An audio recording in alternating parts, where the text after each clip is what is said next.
बहू की ननद। बहू जरा जल्दी से मेरी चाय तो ले आ बेटा। जी अभी लाई माँ जी। प्रिया अपनी सास के लिए चाय लेकर जाती है। ये लीजिए माँ जी। सुनीता जैसे ही हाथ में चाय का कप पकड़ती है वैसे ही घर का फ़ोन बजता है। अरे इतनी सुबह सुबह किसका फ़ोन आ गया, ज़रा देखिए तो बहू। जी माँ जी। प्रिया फ़ोन उठाती है। हेलो। हेलो, कैसी हो भाभी? अरे मैं ठीक हूँ, आप बताओ कैसी हो दीदी, और इतनी सुबह सुबह कैसे फ़ोन किया? कुछ नहीं भाभी, वो बस बच्चों की गर्मी की छुट्टियां हो गई है ना, तो सोचा इन्हें नानी के घर ले चलूं। यही बताने के लिए फ़ोन किया था कि शाम को हम आ रहे हैं। आप मम्मी को भी बता देना। हाँ ठीक है। क्या हुआ बहू, इतनी सुबह सुबह किसका फ़ोन था? वो ज्योति दीदी का फ़ोन था माँ जी, कह रही थी आज शाम को बच्चों को लेकर घर आएंगी। अरे हाँ, बच्चों की गर्मियों की छुट्टियां शुरू हो गई है ना। चलो अच्छा है, वो यहाँ पर बच्चों के साथ आएगी तो उनके साथ तेरा भी मन लगा रहेगा। अरे क्या खाक मन लगा रहेगा, घर पर आते ही सर में दर्द कर देंगे उनके बच्चे। कभी बच्चों के लिए ये बना, कभी वो बनाओ। हर गर्मियों की छुट्टी में यहाँ पर रुकने के लिए आ जाती हैं। अब शादी हो गई है तो अपना ससुराल संभालो ना, हर बार ये महीना भर मायके में रुकने का क्या मतलब है? अरे तू यहाँ खड़ी खड़ी क्या सोचने लग गई बहू? अच्छा तूने शाम के लिए राजमा भिगा दिया है ना, प्रिया को राजमा चावल बहुत पसंद है। ठीक है माँ जी, भिगो दूंगी। मैं यहाँ पूरा दिन इनका इतना ध्यान रखती हूँ, लेकिन इन्होंने कभी मेरी पसंद का इतना ख्याल नहीं रखा। बेटी की पसंद का पूरा ध्यान है। शाम के समय ज्योति अपने दोनों बच्चों के साथ मायके आती है। अरे ज्योति बेटा, कितनी देर से तुम तीनों का इंतजार कर रही थी मैं। मेरे लंगर जल्दी से यहाँ पर आ जा। और नानी मैं? अरे तू भी आजा मेरी गुड़िया, आ जाओ जल्दी से दोनों नानी के पास। बेटा प्रिया, इतनी गर्मी हो रही है, सबके लिए ठंडा ठंडा शरबत बना दे। हाँ भाभी, अभी बाहर से आए ना तो बहुत ज़्यादा गर्मी लग रही है। शिकंजी के साथ कुछ खाने को भी ले आना, भूख लग रही है। हाँ बस अभी ला रही हूँ दीदी। प्रिया किचन में सबके लिए शिकंजी और नाश्ता बनाने जाती है। घर में आते ही किस तरह मुझे काम के ऑर्डर देने शुरू कर दिए। शिकंजी के साथ कुछ खाने को भी बना लेना, बहुत भूख लगी है। ऐसा लग रहा है जैसे अपने ससुराल से कुछ खा कर ही नहीं आई, सब कुछ इन्हें यहीं पर आकर खाना है। अब जब तक ये यहाँ पर रुकेंगी ना, मेरी नाक में दम कर देगी। प्रिया सबके लिए शिकंजी और नाश्ता लेकर आती है। मामी, मेरी शिकंजी में थोड़ी और बर्फ डालो ना, और मामी मेरे लिए फ्रेंच फ्राइज बनाओ ना, साथ में बर्गर भी। क्या बर्गर, और वो भी घर पर? अरे बेटा, अभी ना घर पर बर्गर बनाने का सामान भी नहीं है। अरे ये तो इसी तरह बकवास करता रहता है। कोई बर्गर फ्रेंच फ्राइज नहीं मिलेंगे तुझे खाने के लिए। मामी ने जो बनाया है वही चुपचाप खा। और तुझे कितनी ठंडी शिकंजी पीनी है, हाँ, जो इसमें और बर्फ डलवा रही है? फिर गले में दर्द होगा तो रोते हुए मेरे पास आएगी। इनको और कुछ देने की जरूरत नहीं भाभी। ठीक है दीदी। अरे बेटा दीपक कब तक आएगा? जरा उसे फ़ोन करके पूछ कहाँ पर रह गया। अब मैंने अभी थोड़ी देर पहले ही उन्हें फ़ोन किया था मम्मी जी, बस अभी आने ही वाले होंगे। अरे ये लो आ गए। मामू आ गए, मामू आ गए। मामू ये आपके हाथ में क्या है? इसमें कुछ खाने को है क्या? इसके अंदर तुम दोनों के लिए बर्गर और कोल्ड ड्रिंक है, और इसके अंदर गर्मा गर्म समोसे और पनीर वाली जलेबियां हैं। अरे वाह दीपक, पनीर की जलेबियां! मेरा तो कितने दिनों से खाने का मन कर रहा था, लेकिन मेरे ससुराल की यहाँ तो पनीर वाली जलेबियां मिलती नहीं है।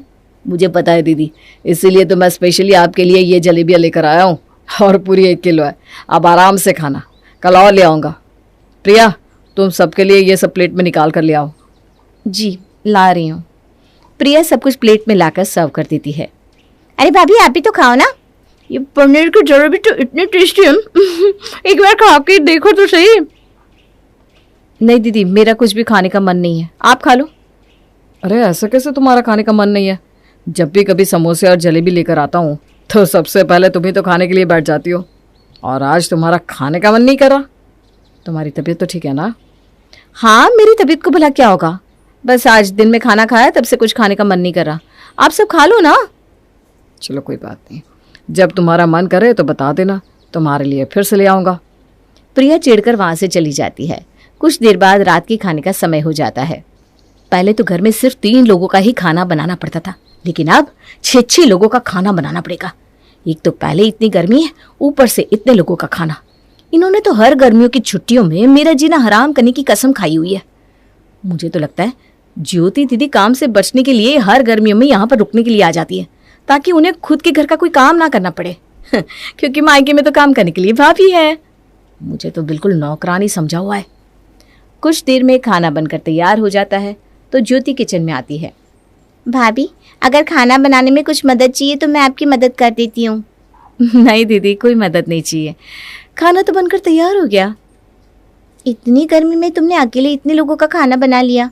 अरे मुझे बता देती पहले तो मैं भी तुम्हारी मदद करवा देती।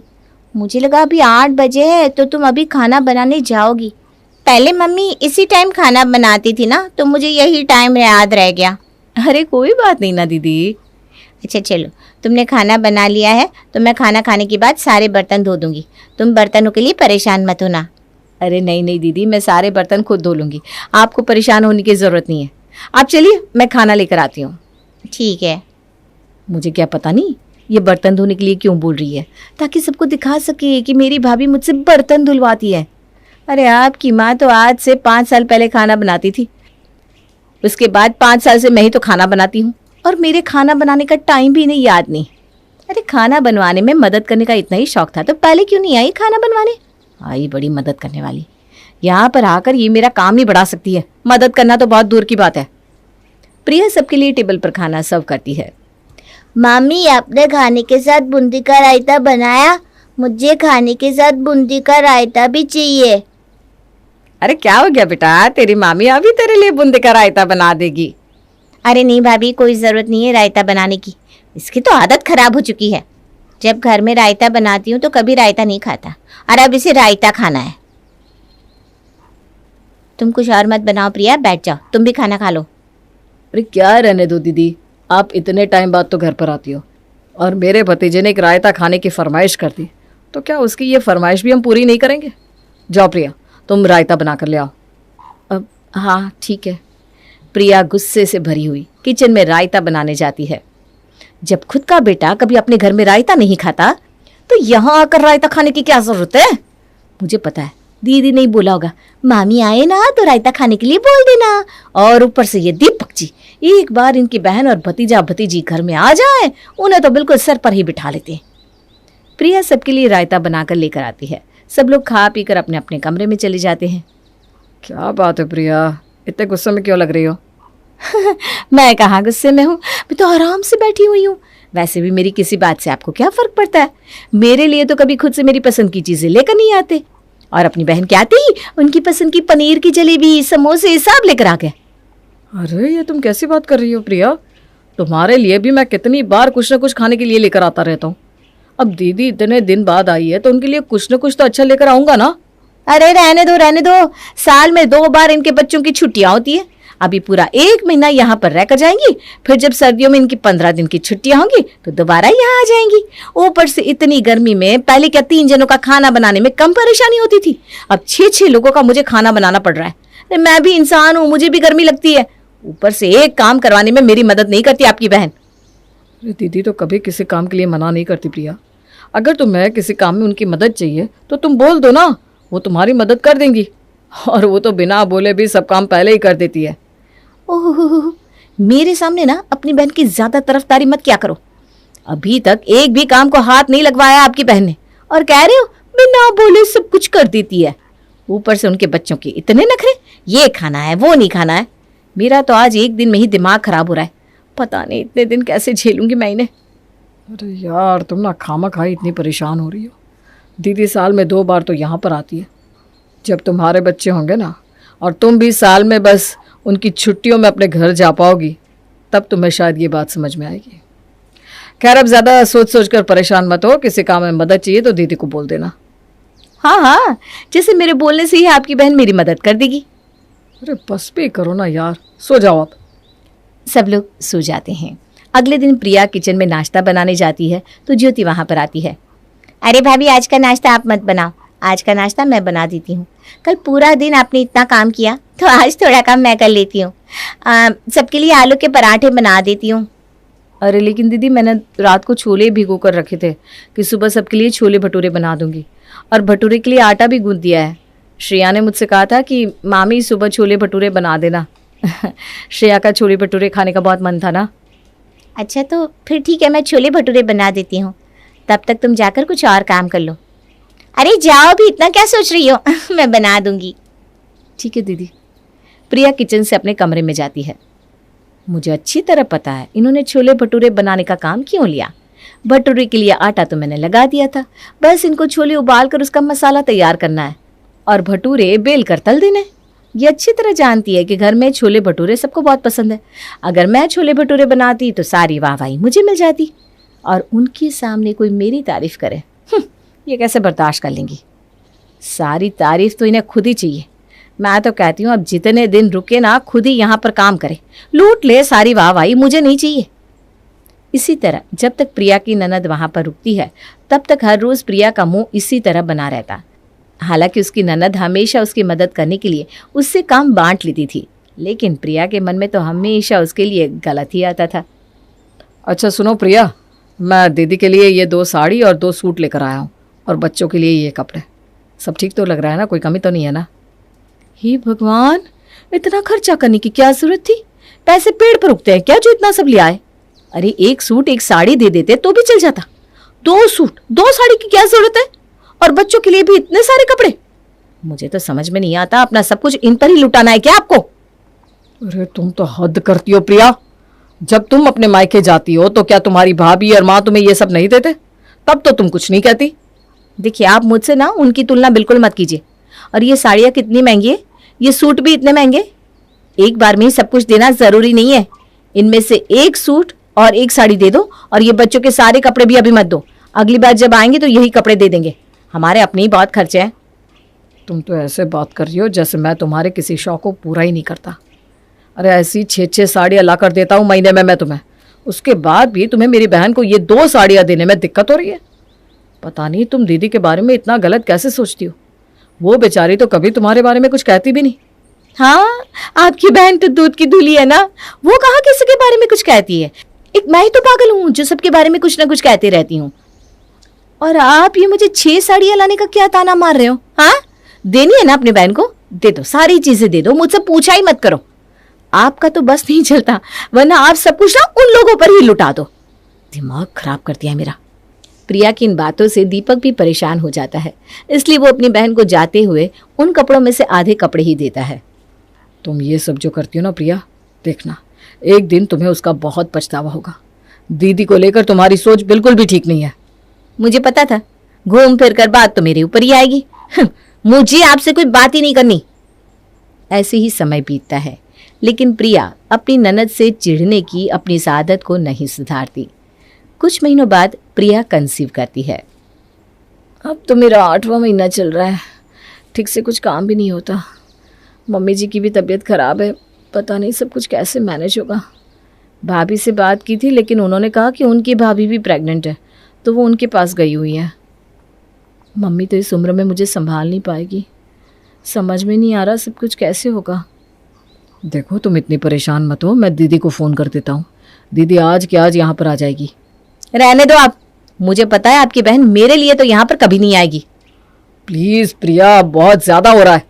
दीदी तुम्हारे लिए हमेशा इतना अच्छा सोचती है और तुम उनके लिए इतना बुरा सोचती हो। मैं करता हूँ दीदी को फ़ोन।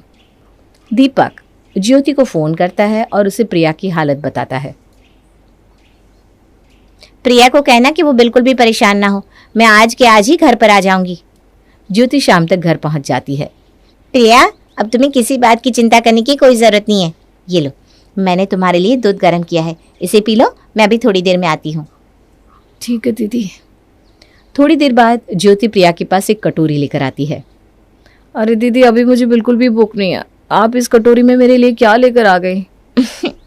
नहीं, इसमें खाने का कुछ नहीं है। मैंने देखा है तुम्हारे पैरों में सूजन आई हुई है, इसलिए मैं तेल गरम करके लाई हूँ। तेल से तुम्हारे पैरों की मालिश करूँगी ना, तो तुम्हारे पैरों की सूजन थोड़ी कम हो जाएगी और दर्द भी जाएगा। नहीं दीदी, आप मेरे पैरों को हाथ कैसे लगा सकते हो? आप तो मुझसे बड़ी हो, मुझे पाप लगेगा। ये तुम कैसी बात कर रही हो प्रिया? इस समय तुम्हें केयर की बहुत ज़्यादा ज़रूरत है। अगर इस समय में मैं तुम्हारी केयर नहीं करूंगी तो मुझे पाप लगेगा। चलो आराम से लेट जाओ, चलो चलो, और मुझे तुम्हारे पैरों की मालिश करने दो। ज्योति बहुत देर तक प्रिया के पैरों की मालिश करती है, जिससे प्रिया के पैरों की सूजन भी कम हो जाती है और उसके पैरों का दर्द भी कम हो जाता है और प्रिया अच्छी नींद से सो जाती है। चलो प्रिया सो भी गई, मैं भी जाकर सो जाती हूँ। अगले दिन बहुत ज़ोर से भूख लगी है, किचन में जाकर कुछ बना लेती हूँ अपने लिए। तुम्हें भूख लगी और खाना तुम्हारे सामने हाजिर। ये लो, मैंने तुम्हारे लिए तुम्हारी फेवरेट पनीर की सब्जी और रोटी बनाई है। इसे खाकर अपनी दवाई ले लेना, उसकी थोड़ी देर बाद मैं तुम्हारे लिए फ्रूट्स ले आऊँगी। डॉक्टर ने तुम्हें सुबह सुबह फ्रूट्स खाने के लिए मना किया है, इसलिए मैंने अभी तुम्हें फ्रूट्स नहीं दिए। प्रिया की प्रेगनेंसी के मुश्किल समय में उसकी ननद एक बड़ी बहन की तरह उसका ध्यान रखती है, तो प्रिया अपनी बातों पर बहुत शर्मिंदा होती है। सुनिए जी। हाँ बोलो, कुछ चाहिए क्या तुम्हें? कुछ खाना है? नहीं, कुछ नहीं खाना। मैं तो बस ये बोल रही थी कि ज्योति दीदी मेरे इतने मुश्किल टाइम में मेरा बहुत ध्यान रखती हैं और मैंने हमेशा उनके बारे में इतना गलत सोचा, लेकिन वो कितनी अच्छी है। आज मुझे उनके लिए अपनी कही हुई बातों का बहुत बुरा लग रहा है। जब हमारा बच्चा हो जाएगा ना, तो आप स्पेशली ज्योति दीदी के लिए अच्छा सा गिफ्ट लेकर आना। तुम्हें गोल्ड की जो भी चीज़ पसंद आए उन्हें दिलवाना। जब मेरा ध्यान रखने के लिए मेरे पास कोई नहीं था, तब दीदी ही मेरा ध्यान रखने के लिए मेरे पास आई। ये तो बहुत अच्छी बात है प्रिया कि आखिर तुम्हें समझ में आ गया कि दीदी के मन में तुम्हारे लिए कितना प्यार है। चलो, देर आए दुरुस्त आए, अंत भला तो सब भला। इस तरह प्रिया के मन में अपनी ननद के लिए हमेशा होती कुड़कुड़ गहरे प्यार में बदल जाती है और अब वो अपनी ननद के साथ बड़ी ही खुशी खुशी मिलजुल कर रहने लगती है।